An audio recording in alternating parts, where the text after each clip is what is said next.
Good afternoon.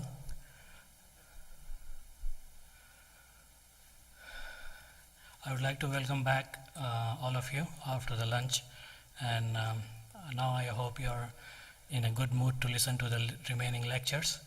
Our next speaker is Dr. Lahori Gauti. He works for the Computer Science Department in KFUPM as an assistant professor. His talk will be on solving large-scale, partially observable Markov decision. Dr. Lahori's research interests include reinforcement learning, intelligent solutions for petrochemical and medical applications. He has 15 US patents in the area of information security and biometrics. Now, I would like to invite Dr. Lahori on the stage to give his talk. Please welcome Dr. Lahori.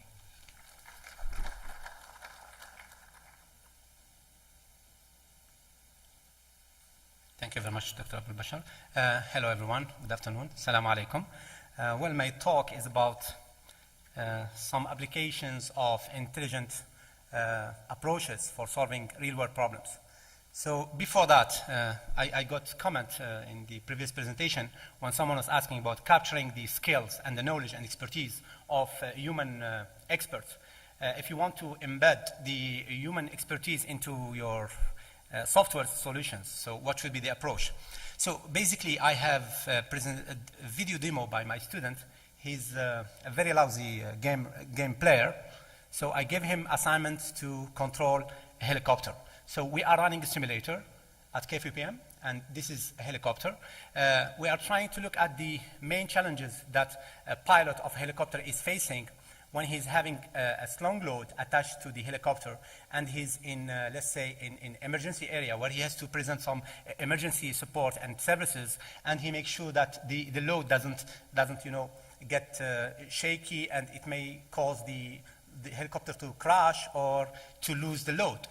So basically, we used the 75 reals joystick, and we asked the student, after a few months of training, to try to control the helicopter.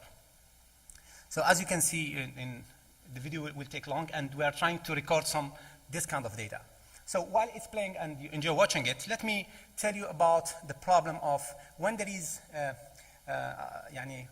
airplane crash, Allah forbids, and we'd like to go for the black box and try to find out what happened to the airplane.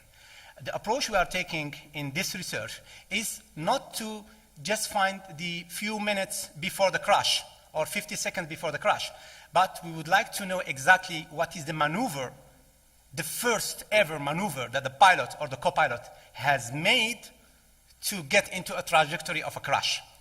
So as you can see, I'm asking him with the very lousy joystick to make sure that he doesn't lose control of the load. So our experience, this took time, about 6 months, to come up with this model. And our experience is to move from this kind of skill, if you allow me to stop this, to this experience. So I have been very fortunate to work with Mr. Garrett Oku. He's a professional pilot. Of course, small-sized pilot, helicopters, okay? And he has been on if some of you have heard of the Stanford helicopter team, there is a team led by Professor Andrew Nag. They try to control a helicopter. So these are very serious and very advanced acrobatic maneuvers that a guy with 10 years of experience of piloting a helicopter will be able to do this kind of maneuvers. So our work is to develop an intelligent model that will be able to capture this kind of reflexes that a skilled pilot has to apply real-time control on such flying object. Why this is important? For example, when you look at the military helicopters, there is a high likelihood that the helicopter will crash because of two things. Because of an unfriendly fire, or because of the pilot facing a very serious situation, he starts applying maneuvers that are not recommended by the the code book of the maneuvers, and then he will cause the helicopter to fall down. I recall one case at Bombardier company in Canada. They had a test pilot, and he was tall, I mean, about 1 meter 95. And when he sat in the cockpit, suddenly he was 20 years experience of flying. The helicopter crashed, and he died. So when they look, what was the reason? There was a switch on the top of his head that was switching between the manual and automatic pilot. And from that time, that was in the beginning of the 90s, they decided that this switch should be protected by kind of a box. So it should be a covering, like a cover on the switch. Otherwise, people will start finding out. So they found out after a lot of investigation what went wrong. So basically, in my talk, I'm trying to solve this problem with my student, one first-year master student, and we try to apply this to basic problems that may look like basic, but if you look at the amount of data that you are going to collect for helicopter flying, we're talking about 3D, we're talking about 3D positions, we're talking about speed, and we're talking about angles, and we're talking about angular speed. So basically, we are trying to have sensors to get at least recording of 12 variables. So if you're talking about soft or intelligent metering, I'm talking about metering of 12 real numbers every millisecond. So if you try to get the expertise of a pilot, you need at least to have 20,000 hours of flight recorded. So having 20,000 hours, 20 hours or 200 hours of flight recorded, that amounts to a terabyte will be just like a small sequence about 1 or 2 hours of flight. So the problem is to solve this kind of challenges when you are handling massively huge data, you want to do it real time, and unlike people who are interested in volumetric data, we would like also to see what is the non-relevant data that I could get rid of while solving the problem. So it's called Markov decision process. Basically, a Markov decision process is a process where if you have historical data, you would like to say all my past depends on the last value I have recorded in my, if you have a sensing system, you would like to say if I'm recording for 10 years, all the measurements of 10 years, they will be summarized in the measurement I did last time. So that's basically a Markov, a first order Markov process. So if you are facing these kind of challenges, autonomous helicopter or autonomous quadrotor or a simple car on a cart or autonomous vehicle, these are now like the DARPA Grand Challenge for autonomous vehicle, where you allow them to drive over a highway like at a regular speed and without human intervention. So you are basically trying to solve a highly dimensional problem, and the requirement is to do it real time. So basically, the old-fashioned school that has been dominant for about 60 years is to use a classical or a digital controller. And basically, when you are doing controller, of course, you have two constraints. You have a trajectory that you want to achieve, and in the same time, you are requiring that the trajectory has to be the goal in the trajectory has to be reached within time. For example, if you are trying to invest, if you are doing like a portfolio management, this is a similar problem, and someone give you 1 million real investment, you don't want to tell him that I'm going to give you a return of your investment by 10 million reals after 600 years. No one is interested to get return on investment of 600 millions after 600 years. So basically the challenge is to do it on time and not exploring all the possible states because it's simply idealistic, infeasible, and you would like to capture all this power of classical controllers into a very nice and elegant intelligence solution. So basically, we are trying to look at what people have done, like inverted pendulum, autonomous helicopter, autonomous quadrotor, while facing the main challenge of dealing with huge data. Of course, huge data, I could give you a very simple problem. If you are playing a chess, if you are writing a program, a software code for playing a chess, if you want to find out what are the possible moves that a chess program will do after 10 moves, we are talking about basically 2 to the power 40. So we're talking about a tree that cannot be even accommodated, a binary tree that cannot even be accommodated into a supercomputer. So how would you tackle these kind of problems when you have huge data, when you have a very tough and stringent constraint on the time? We have to be real time or pseudo real time. So basically, all classical controllers, they fail at some point. They are either sensitive to noise, they cannot handle outliers, all the classical problem of machine learning and data clustering and data mining, drawbacks or deficiencies. So how would you mimic these elegant controllers while avoiding all the possible problems? So basically, when I'm trying to capture this problem, for example, for helicopter, I have, as I said, I would like to keep track of the helicopter position in 3D dimensions. I would like to keep track of the speeds, and I would like to keep track of the angles, and I would like to keep track of the angular speed. So basically, it's a vector of 12 values. So if you look at it from algebraic point of view, it's a 12-dimensional real-time vector. The problem, the bad news is that we are talking about infinite dimensions, because those values, they take infinite values. They are real. So no one can dare to kind of solve this problem. This is the first challenge. The other challenge, even if you have computing power that will allow you to capture all these infinitesimal increments into the 12-dimensional vector, the problem is how would you store it? And how would you make sure that you have visited all possible states that could be taken by helicopter at any point of time and space? This is, of course, a challenge. People don't look at the problem this way. We know that there is a huge amount of data that's being redundant. And just to complete what was being said in the morning, having a 1 terabyte, there are techniques that could just let you go from 1 terabyte to 1 megabyte.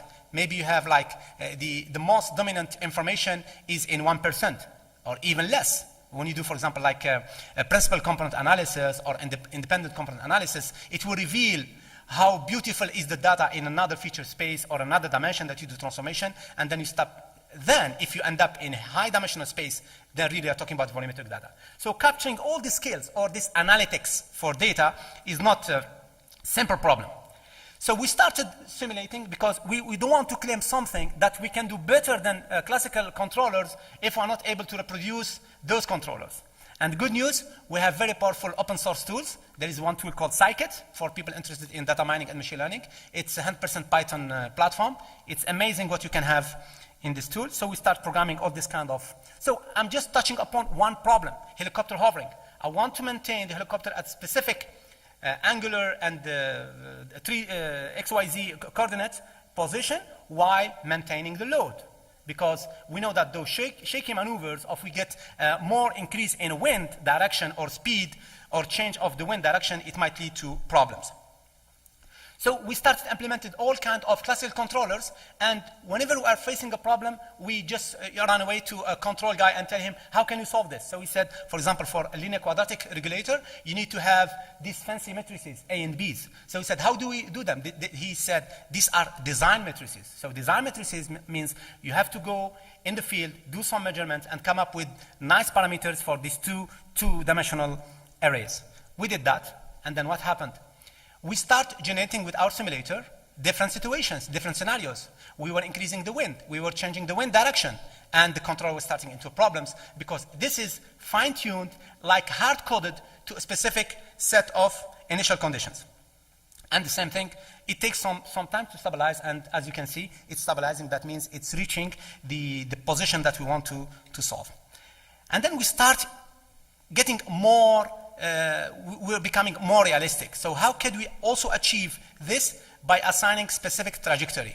For example, if you have an unmanned drone, you would like to send him from position A to position B and make sure that it will not just do the trajectory from A to B in any way, because this doesn't apply only to we have like channels. When flying body is flying, you don't want these are like air corridors, so you don't want to let the system take you to any trajectory, because maybe some trajectories are they have like wind turbulence, they have like, like air turbulences, so you don't want to end up into this kind of trajectories. Also, if you are driving a car, you don't want a car if you are aiming to traverse 40 kilometers, if you could take the highway, it will cost you less time, but maybe you end up into a traffic jam. that could be really a situation happening, especially as you are traveling at peak hours. The other situation, you could take an unconventional road or a road that's not taken by many drivers, and you end up in the road quality very lousy, so you end up spending a lot of time because you will not be able to drive at speed that you are aiming at. So this is a highly complicated problem. Of course, the way we are doing it, it has not to do with what people are doing in control. Just injecting trajectories and doing some design matrices. We are taking a complete different approach.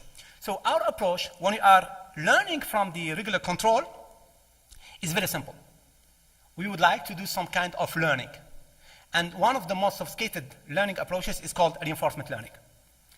Basically, if you have, let's say you have a dog, and you are teaching your dog good manners, so what is the best way to do it?